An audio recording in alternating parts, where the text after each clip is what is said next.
Hey, this is Yazuki Wolf, and welcome to another BenkyouKai, where we will continue with our series of Hiragana study sessions. In the last episode, we went over ma, mi, mu, me, and mo.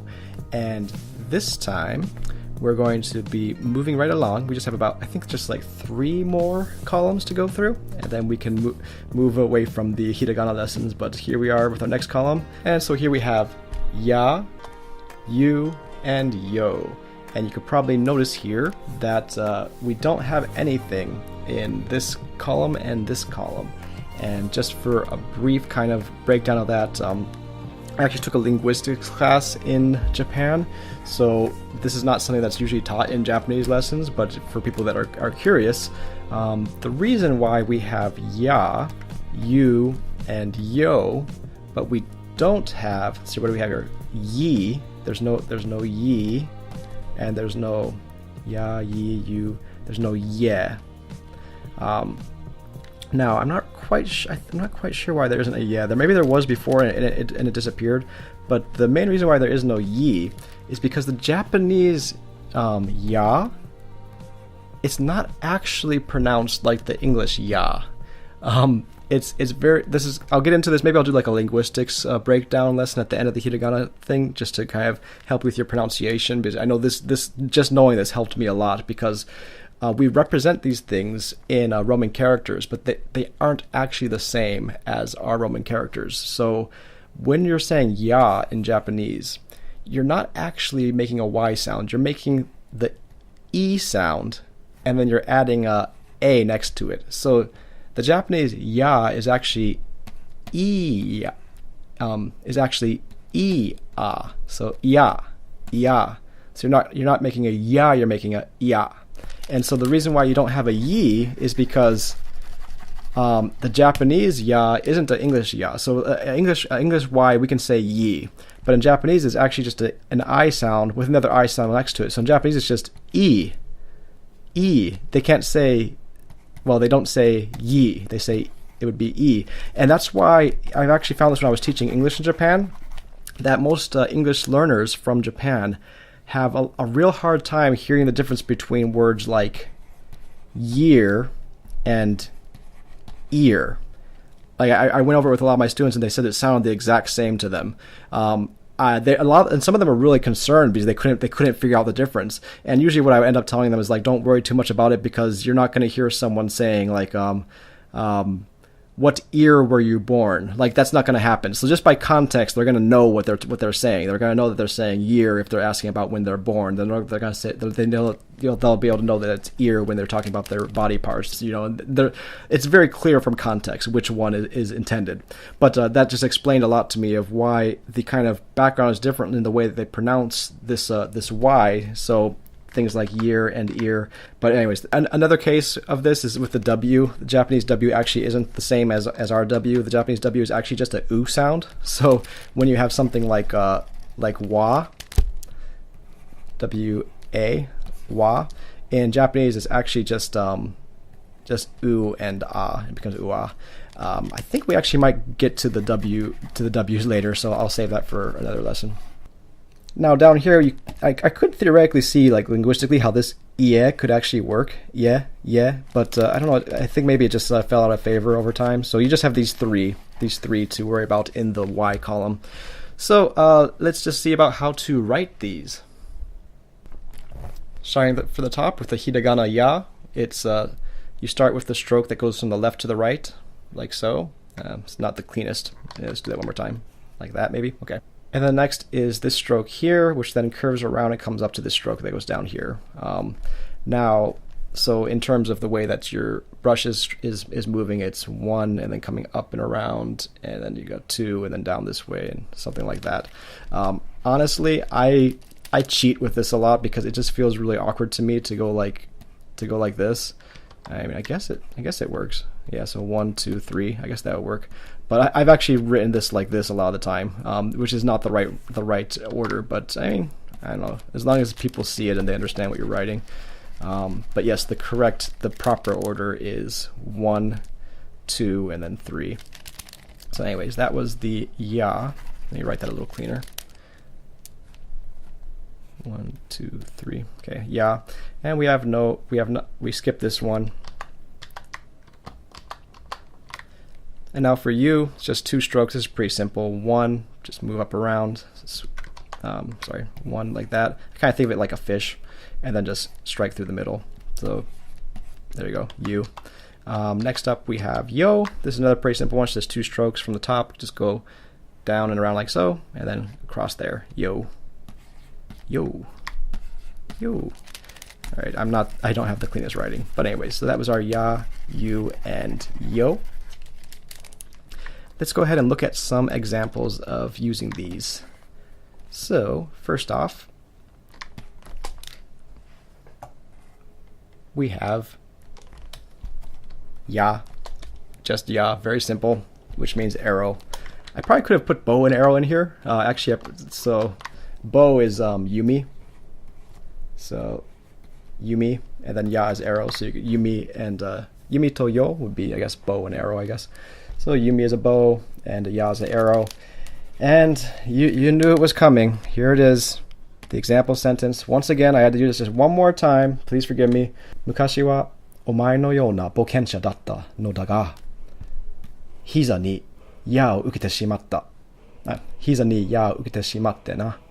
So, once again, I used to be an adventurer like you, but then I took an arrow to the knee. Very useful sentence, although it's I guess it's a very good sentence, although not particularly useful unless you suffered an injury to your knee at some point in your life. Who knows? So, forgiveness. I just had to put that in there. Big Skyrim fan here, so there you go. Moving on to a little bit more practical example. Heya, which means room. So, for example sentence, Heya no katazuke wa shu 1 kai gurai yatteru yo.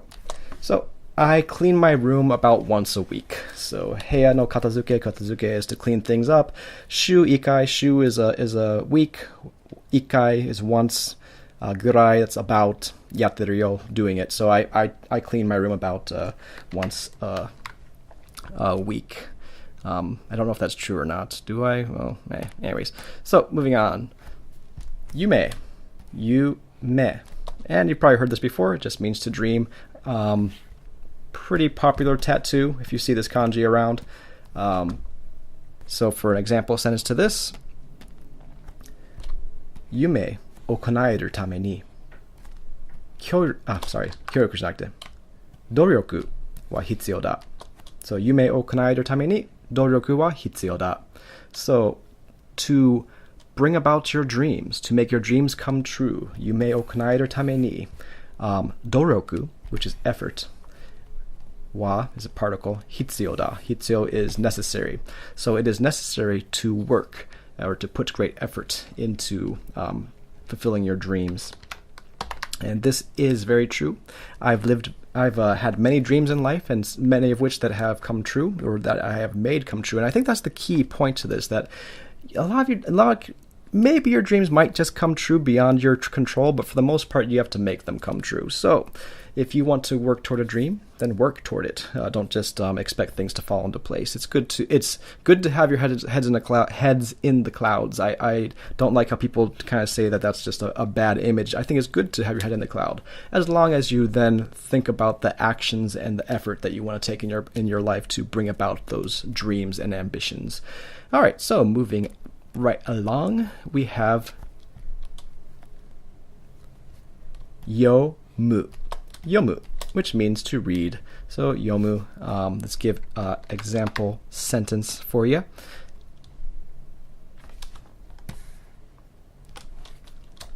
And now this is katakana, but hopefully you've been studying this a little bit on your own. But we'll go over katakana at some point, maybe very briefly. Fantasy, shosetsu o.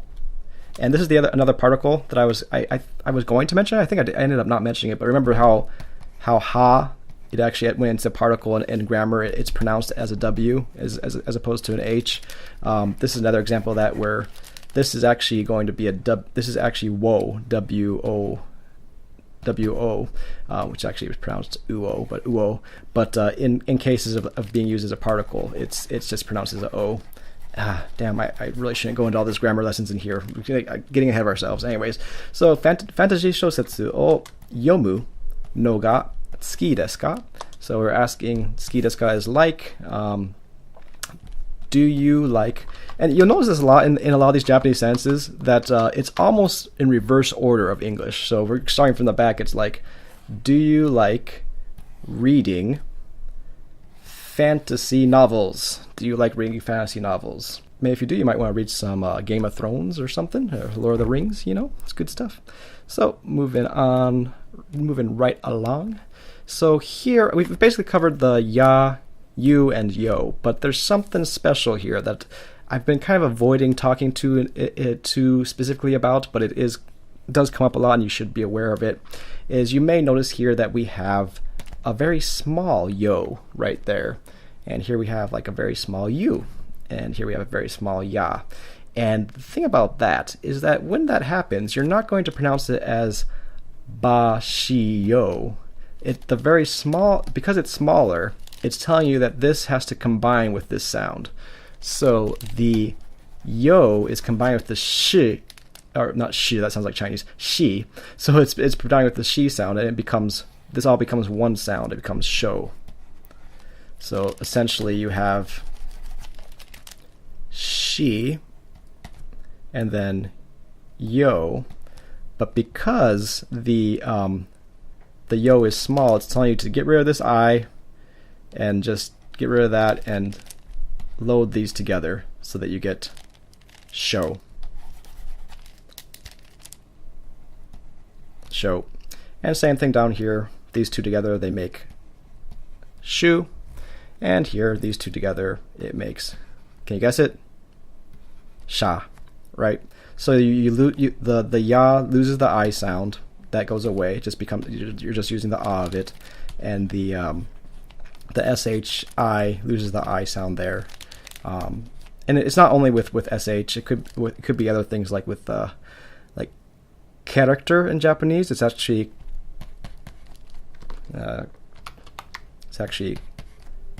kya, kyara, kuta. And once again, this is in katakana because character is not a Japanese word. But instead of saying character, they say kya, character. But anyways, so, and we may have mentioned this when we were talking about tsu. I don't remember. We may not have, but you notice that here we have tsu, and then here we have another tsu, but this tsu is smaller. Actually, I think I did this in the virtual study abroad lesson, and not the formal study session. But so the small tsu is telling you that you want to emphasize the preceding sound. So as opposed to these ones that are telling you it's combined with the sound before it, the small tsu is telling you to emphasize the next sound. And by emphasize, I mean I think it's called a glottal stop. I believe that's the linguistics term, but basically it's saying that and one way to represent it is that, let's see here, this was shu, so we had the shu here, and then we have this is pa tsu, so we have pa tsu, and this small tsu here, the chitsai tsu, that's what it's called, chitsai tsu, because chisai means small. Chisai tsu is telling you that this next sound, you're going to emphasize that, or you're going to make a glottal stop. So basically the way you can represent this is just write it again. So this is a P sound, so add another P. So instead of it being shupatsu, instead of it being that, you're saying shupatsu. So they call that a glottal stop, where it just kind of like gets caught in there. So it's almost like having two of the same sounds. It's like shup and patsu, shupatsu. And I don't know, you'll get the hang of that. But these are just kind of little special rules that happen when you have these smaller letterings. So going over these real quick, we did basho before, so you should know this. This means place, so basho. And then now we have the new one here is that we just went over, shupatsu. And this means depart, or I mean, technically it could be departure. I mean, both of these basically can be Both these basically can be somewhat interchangeable, but so you'll see here it's all kanji, so technically this would be a noun, but when you add a suru at the end of it, it turns into a vowel. That's getting too complex. But anyways, so shupatsu, example sentence, basu wa nanji ni shupatsu shimasu ka? So here you can see what I was saying. Shupatsu by itself, it's not really a verb, but if it's accompanied with suru, which turns into shimasu, then that turns it into a vowel. We'll get into grammar later. But basu wa nanji ni shupatsu shimasu ka? So what time will the bus be leaving? What time will the bus be departing? Very useful sentence to have if you're needing to take a bus somewhere, like to Kyoto or whatnot. And related to that, we move down here, just another example to get the sha sound. We have hasha, and once again you have this chisai tsu here, so it's basically ha sh. So it's like hasha, not just hasha. You're saying hasha shimasu. And you'll hear this a lot riding the trains in Tokyo or Japan in general, because whenever the train's about to depart, you'll hear something like along the announcement saying like densha wa mosugu. Probably needed to have a wa in there, but anyways, densha wa mosugu hasha shimasu. The train will be leaving shortly, mosugu, shortly, in a short while, very soon. So anyways, that is all for this lesson. Until next time, keep studying, live boldly, and be creative. Yoroshiku.